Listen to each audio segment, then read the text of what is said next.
نحمده ونصلي ونسلم على رسوله الكريم اما بعد فاعوذ بالله من الشيطان الرجيم بسم الله الرحمن الرحيم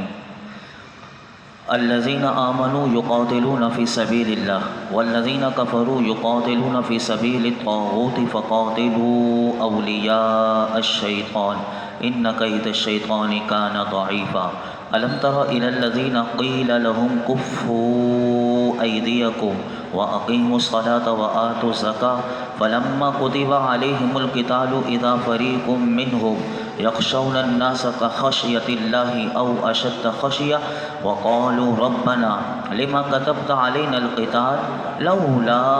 أخرتنا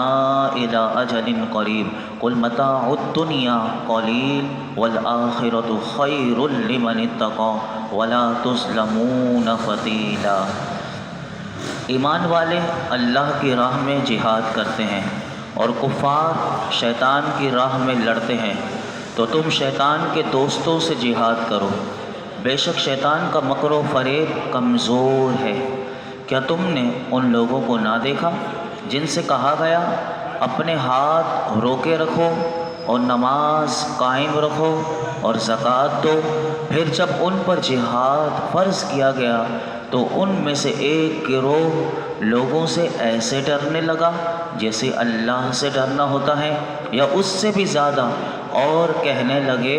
اے ہمارے رب، تو نے ہم پر جہاد کیوں فرض کر دیا؟ تھوڑی سی مدت تک ہمیں اور مہلت کیوں نہ عطا کر دی؟ اے حبیب تم فرما دو دنیا کا ساز و سامان تھوڑا سا ہے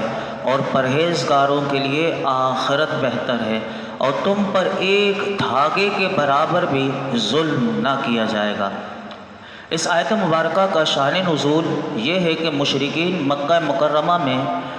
جب مسلمانوں کو بہت زیادہ ایذائیں دیتے تھے، تکلیفیں دیتے تھے، ہجرت سے پہلے صحابہ کرام رضوان اللہ تعالی علیہم اجمعین کی ایک جماعت نے تاجدار رسالت مآب صلی اللہ علیہ وسلم کی خدمت میں عرض کیا کہ آپ ہمیں کافروں سے لڑنے کی اجازت دیجیے، انہوں نے ہمیں بہت ستایا ہے۔ تو اس وقت نبی پاک صلی اللہ علیہ وسلم سے کہنے لگے کہ ان لوگوں نے ہمیں بہت تکلیفیں دی ہیں، تو میرے آقا علیہ الصلوۃ والسلام نے ان سے فرمایا کہ ان کے ساتھ جنگ کرنے سے ہاتھ کو روک کر رکھو،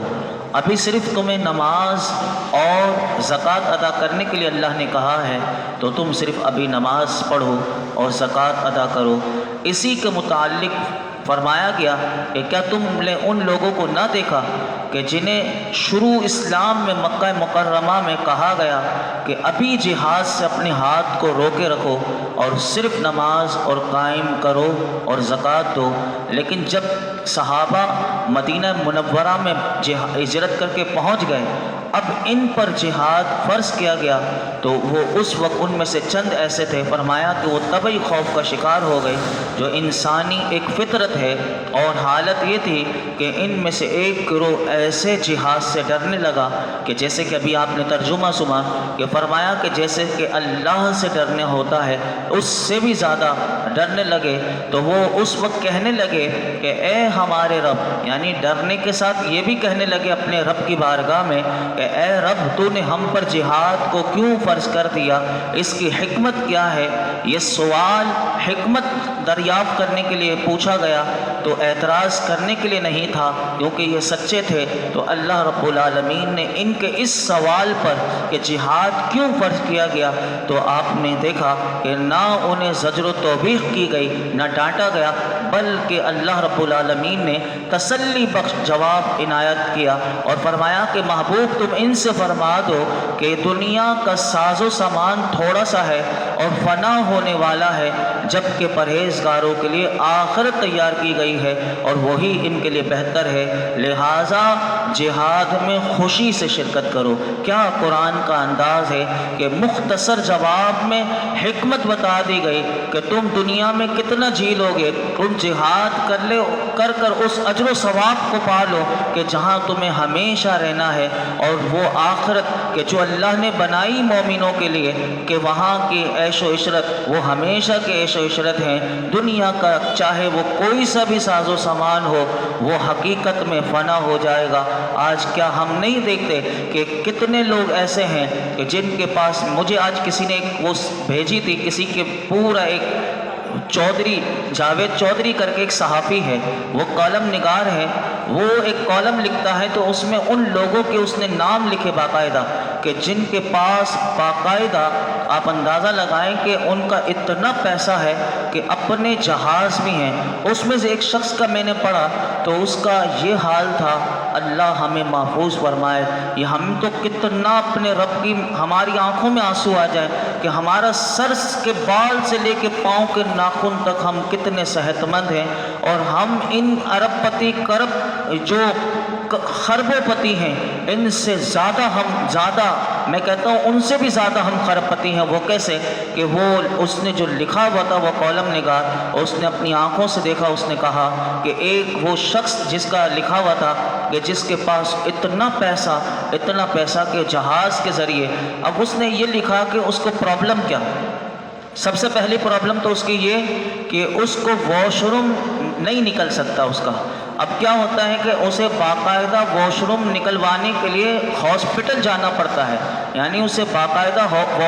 لے جایا جاتا ہے، یعنی ایمبولنس کی صورت میں، اور وہاں جا کر وہ کہتا ہے کہ مجھے ڈاکٹر وہ آلات لگا کر، وہ بڑی آنکھ جسے کہتے ہیں جس سے فضلات ہمارا خارج ہوتا ہے، تو کہا کہ وہ مشین لگوا کے روزانہ فضلہ نکلوانا پڑتا ہے، یعنی پیٹ میں جو خارج کرنا پڑتا ہے پاخانہ، تو وہ روزانہ وہ اذیت ناک طریقے سے کس طرح وہ مشین لگتی ہے اور وہ کھینچتی ہے، وہ نکال کر اس کو جب جا کر اس کو سکون ملتا ہے۔ اور اسی طرح کئی لوگوں کے اس نے واقعات لکھے کہ جن کے پاس دنیا کی کیا کچھ نہیں پیسہ، لیکن کسی کی آنت میں، کسی کو وہ موڑوں میں درد ہے تو ان کے لیے اتنا پیسہ ہے لیکن وہ کسی کام کا نہیں۔ تو ہمیں تو اسی لیے تو افضل الذکر لا الہ الا اللہ، اور میرے آقا نے اسی لیے تو فرمایا افضل الدعاء الحمدللہ۔ یہ کیوں کہا کہ سب سے بہترین دعا الحمدللہ ہے؟ کیونکہ جب بندہ غور و فکر کرے گا اور ایسے معاملات دیکھتا ہے کہ ہم تو یہ سمجھتے ہیں ہمارے پاس پیسہ نہیں، ہمارے پاس گاڑی نہیں، ہمارے پاس بنگلہ نہیں، ہمارے پاس یہ نہیں، ہم لوگوں کو دیکھتے رہتے ہیں اور جلتے رہتے ہیں اندر، ہماری زبانوں پر الحمدللہ ہے ہی نہیں، تو اسی لیے ہم وہ ناشکرے بن گئے۔ لیکن اسی لیے تو میرے آقا نے مختصر جملوں میں کہا کہ بہترین دعا، بندہ کوئی دعا اپنے رب کی بارگاہ میں نہ مانگے، حضور نے کہا بہترین دعا الحمدللہ ہے۔ جب بندہ ان لوگوں کو دیکھتا ہے جن کے پاس دنیا کا یعنی خرب و خرب روپے ہیں، جن کے پاس جہاز ہیں، جن کے پاس نوکر چاکر، لیکن وہ کچھ نہیں کر سکتے۔ کئی لوگوں کا اس نے ایسے لکھا کہ جو کھا نہیں سکتے، تو باقاعدہ ایک بندے کا یہ بھی لکھا ہوا تھا اس کالم نگار نے کہ باقاعدہ پیٹ میں وہ نلکی لگا کر اس کی غذا ڈالی جاتی ہے، یعنی منہ سے تو وہ کھا ہی نہیں سکتا، اتنا پیسہ ہے۔ اب اس کو زندہ بھی رہنا ہے تو باقاعدہ ایک نلکی ایسی فٹ کروائی بھی ہے کہ وہ پیٹ میں اس کو ڈالا جاتا ہے تو پیٹ میں کھانا جاتا ہے۔ اسی لیے یہ دیکھیے قرآن نے کیا مختصر جواب دیا، کل متاع الدنیا قلیل۔ یہ صحابہ کو جذبہ دیا کہ دنیا کا ہر سامان چاہے تمہاری نظروں میں بہت بڑا ہو لیکن اللہ کی نظر میں وہ تھوڑا سا ہے، اور آخرت کا جو سامان ہے وہ جو اللہ نے اپنی جنت میں بنایا ہے، کیا اس کی جنت ہے جہاں بڑھاپا بھی نہیں، جہاں جوانی جہاں میرے رب کا دیدار ہے، وہ نعمت بندہ تصور نہیں کرے گا، اس کے سامنے اللہ پہلے پیش کر دے گا۔ تو یہ دنیا کی مختصر سی زندگی بندہ اس کو اللہ کی اطاعت میں، اللہ کے رسول کی اطاعت میں گزار دے تو کتنی بڑی کامیابی مل جائے گی۔ یہ حقیقت کو اگر سمجھا تو میں سمجھتا ہوں صحابہ نے سمجھا، اس حقیقت کو سمجھا تو اولیاء اللہ نے سمجھا۔ آج بھی ہم اولیاء اللہ کی سیرت کو بیان کرتے ہیں تو کیا ملتا ہے اس پیغام؟ یہی ملتا ہے کہ ان کے سامنے دنیا آتی ہے وہ لات مار کے پھینک دیتے ہیں، وہ کہتے ہیں میرے رب کا بس ہمیں قرب چاہیے، ہمیں اپنے رب کی رضا چاہیے، سب کچھ وہی چاہیے۔ آگے سنیے پھر پیغام آیا، ہمیں پھر بہادر بنانے کے لیے بتایا گیا کہ موت سے بندہ نہ ڈرے۔ کیا پیغام دیا؟ اینما تکونوا یدرککم الموت ولو کنتم فی بروج مشیدہ وَإِن تُصِبْهُمْ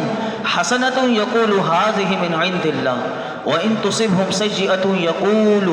هَٰذِهِ مِنْ عِنْدِكَ قُلْ كُلٌّ مِنْ عِنْدِ اللَّهِ فَمَا لِهَٰؤُلَاءِ الْقَوْمِ لَا يَكَادُونَ يَفْقَهُونَ حَدِيثًا۔ فرمایا تم جہاں کہیں بھی ہو، موت تمہیں ضرور پکڑ لے گی، اگرچہ تم مضبوط قلعوں میں ہو۔ اور ان منافقوں کو کوئی بھلائی پہنچے تو کہتے ہیں یہ اللہ کی طرف سے، اور اگر انہیں کوئی برائی پہنچے تو کہتے ہیں اے محمد صلی اللہ علیہ وسلم کہ یہ آپ کی وجہ سے آئی ہے۔ اے حبیب تم فرما دو کہ سب اللہ کی طرف سے ہے۔ تو ان لوگوں کو کیا ہوا کہ کسی بات کو سمجھنے کے قریب ہی نہیں آتے۔ یہاں پر اللہ رب العالمین نے بتا دیا اے جہاد سے ڈرنے والوں، تم جہاں کہیں بھی ہو موت تمہیں ضرور پکڑے گی، اگرچہ تم اپنے آپ کو مضبوط ترین قلعوں میں بند کر لو۔ فرمایا اس سے رہائی پانے کی کوئی صورت نہیں ہے۔ جب موت ناگزیر ہے تو بستر پر مر جانے سے بہتر ہے کہ تم اللہ کی راہ میں اپنی جان دے دو۔ کیا یہ شہادت سب سے بڑی شہادت نہیں؟ کیا یہ آخرت کی سب سے بڑی کامیابی نہیں؟ اور اسی آیت کا دوسرا حصہ فرمایا کہ وَإِن تُصِبْهُمْ حَسَنَةٌ، اگر تمہیں کوئی بھلائی پہنچے۔ یہاں منافقین کا اللہ نے پھر بتایا کہ منافقین کی سوچ بتائی کہ منافقین کی سوچ کیا ہوتی ہے۔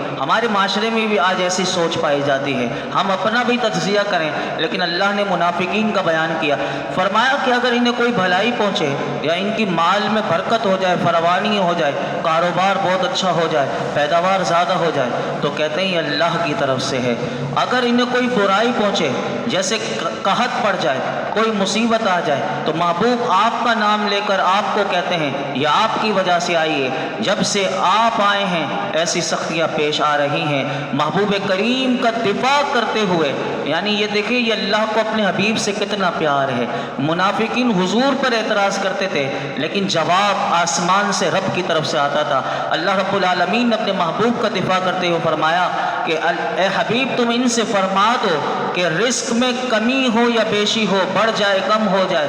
قحط ہو یا خوشحالی ہو،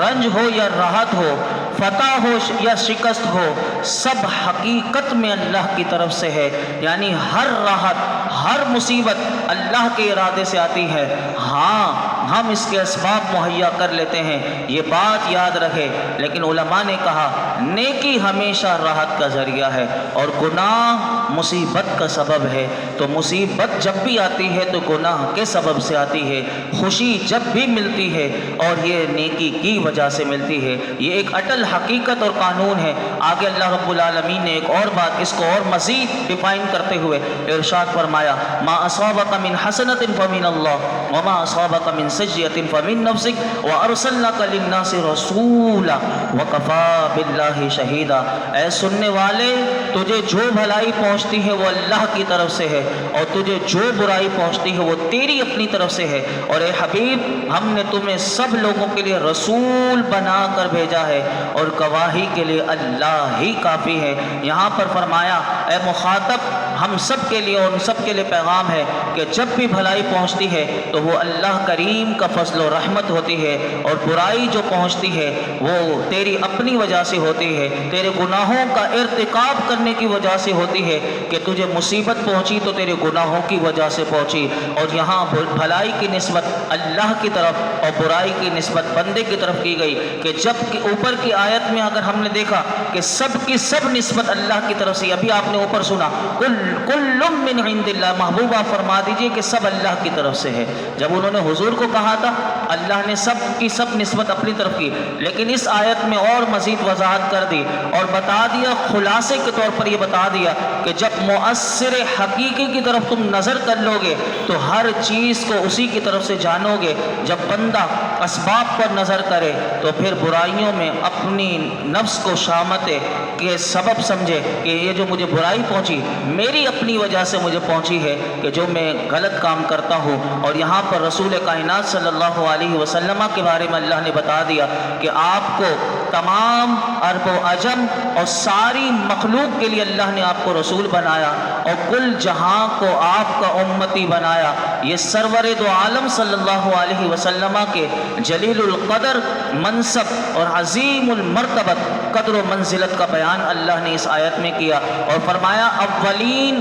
آخرین سارے انسانوں کے آپ نبی ہیں، یعنی حضور صرف ہمارے نبی نہیں، فرمایا سارے اولین جب سے کائنات بنی اور آخرین سارے انسانوں کے آپ نبی ہیں، اور حضرت آدم علیہ السلام سے لے کے یوم قیامت تک سب انسان آپ کے امتی ہیں۔ یہ کوئی یہ نہ سمجھے کہ حضرت آدم کے جو امتی ہیں تو وہ حضور کے امتی نہیں، اس آیت میں اللہ نے یہ بتا دیا وَأَرْسَلْنَاكَ لِلنَّاسِ رَسُولًا کہ سب نبیوں کے امتیوں کے بھی وہ جو امتی ہیں وہ آپ کے امتی ہیں، اسی لیے تمام نبیوں نے سے امامت حضور سے کروا کر سارے نبیوں کو بھی ان کے پیچھے مقتدی اللہ نے شب معراج کی رات یہ بھی واضح کر دیا اور بتا دیا کہ اسی لیے تمام نبیوں نے نبی پاک صلی اللہ علیہ وسلم کے پیچھے نماز پڑھی، کیونکہ آپ امام الانبیاء ہیں، آپ خاتم الانبیاء ہیں۔ اللہ رب العالمین ہم سب کو قرآن حکیم میں غور و فکر کی توفیق عطا فرمائے۔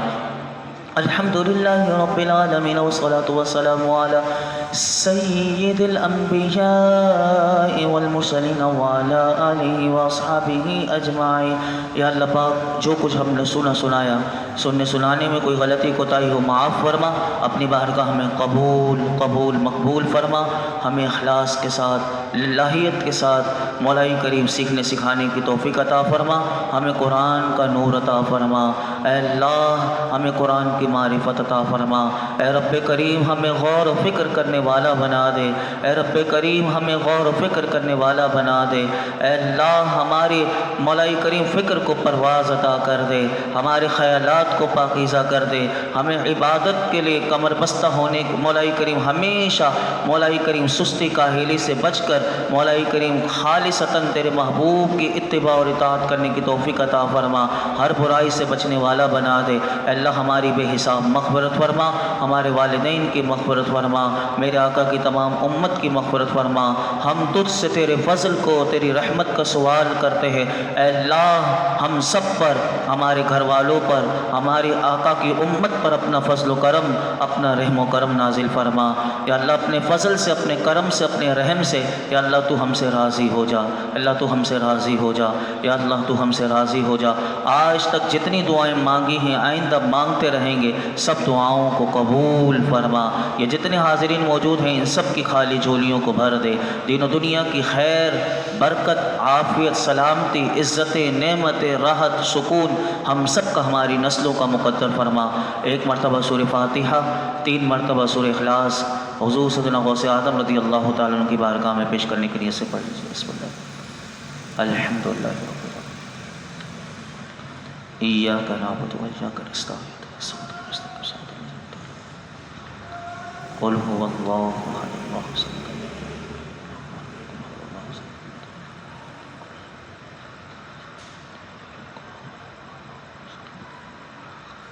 وصلی اللہ تعالی علی خیر خلقہ محمد وعلی آلہ وصحبہ۔